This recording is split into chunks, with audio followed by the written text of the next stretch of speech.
8 மந்த்ஸ்லேருந்து குழந்தைங்களுக்கு கொடுக்குற மாதிரி ஹெல்த்தியான 2 மில்லட் ரெசிபி தான் ஷேர் பண்ணியிருக்கேன். வீடியோவை ஸ்கிப் பண்ணாமல் பாருங்கள், கண்டிப்பாக யூஸ்ஃபுல்லாக இருக்கும். ஃபஸ்ட்டு தயிர் சாதம் பண்ண போகிறோம். அதுக்கு நான் தேவையான அளவு சாமை அரிசியை 1 மணி நேரம் ஊற வச்சு நல்லா கழுவி எடுத்திருக்கேன். இப்போது இதை குக்கரில் ஆட் பண்ணிவிட்டு இதுக்கு தேவையான அளவு தண்ணி சேர்த்துக்கிறோம். இதுக்கு கொஞ்சம் தண்ணி கூட இருந்தாலும் பரவாயில்ல, சாதம் நல்லா குழஞ்சி வரும். மூடி போட்டு 3லேருந்து 4 விசில் விட்டு நல்லா சாதம் குழஞ்சி வர அளவுக்கு வேக வச்சு எடுத்துக்கலாம். இதுக்கு தேவையான பொருட்கள் என்னென்னு பார்க்கலாம். கொஞ்சமாக கடுகு, கொஞ்சம் சீரகம், கொஞ்சமாக கறிவேப்பிலை இலைகள், இடித்த இஞ்சி, துருவிய கேரட், அப்புறம் கெட்டி தயிர். இந்த கேரட் பார்த்திங்கன்னா துருவி இட்லி சட்டியில் ஒரு 10 நிமிஷம் போல் நல்லா வேக வச்சு எடுத்துருக்கேன். சாதம் வெந்ததுக்கப்புறம் அதை ஆற வச்சு ஒரு பாத்திரத்துக்கு மாற்றிக்கிறோம். பாருங்கள், சாதம் நல்லா குழஞ்சி வந்திருக்கு, உங்களுக்கு தெரியும்னு நினைக்கிறேன். இப்போது இதில் எடுத்து வச்சுருக்க கெட்டி தயிரை சேர்த்துக்கிறேன்.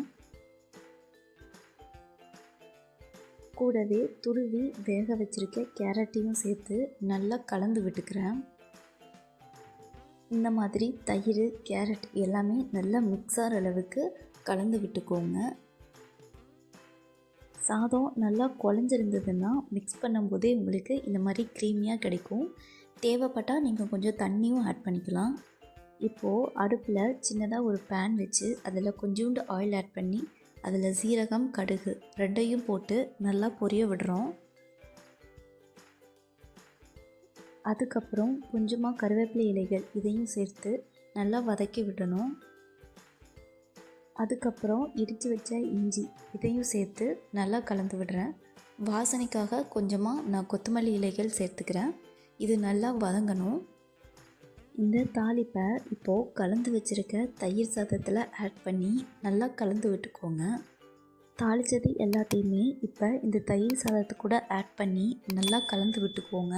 இதில் சேர்த்துருக்க இஞ்சி, கருவேப்பிலை, கொத்தமல்லி இலைகள் எல்லாமே ஒரு வாசனைக்காக நான் சேர்த்தது.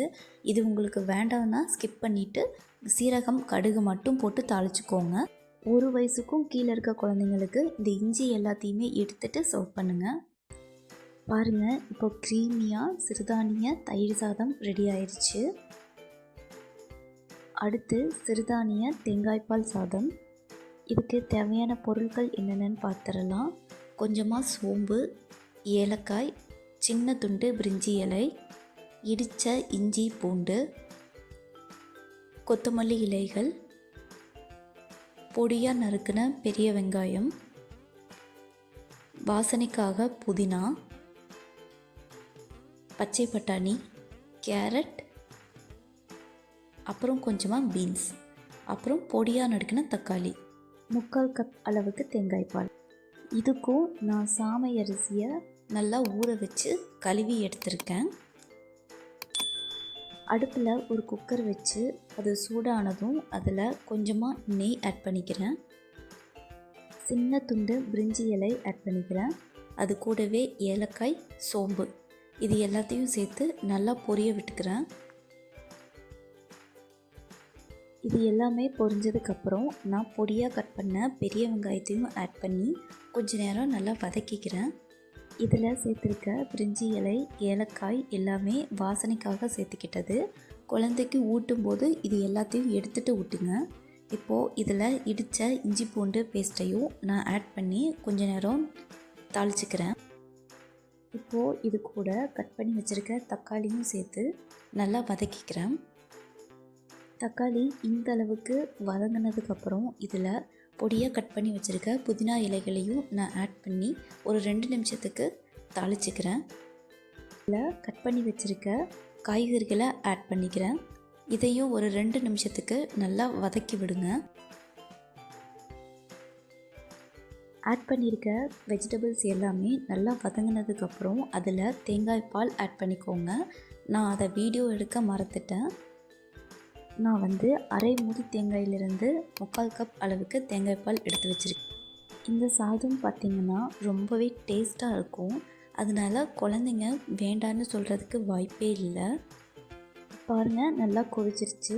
இதில் இப்போது நான் சாமை அரிசியை சேர்த்துக்க போகிறேன். கூடவே வாசனைக்காக கொஞ்சோண்டு கொத்தமல்லி இலைகளையும் நான் சேர்த்துக்கிறேன். சேர்த்துட்டு நல்லா கலந்து விடுங்க. கலந்ததுக்கப்புறம் மூடி போட்டு 3லிருந்து 4 விசில், அது சாதம் நல்லா வேகிற அளவுக்கு விசில் விட்டு எடுத்துக்கோங்க.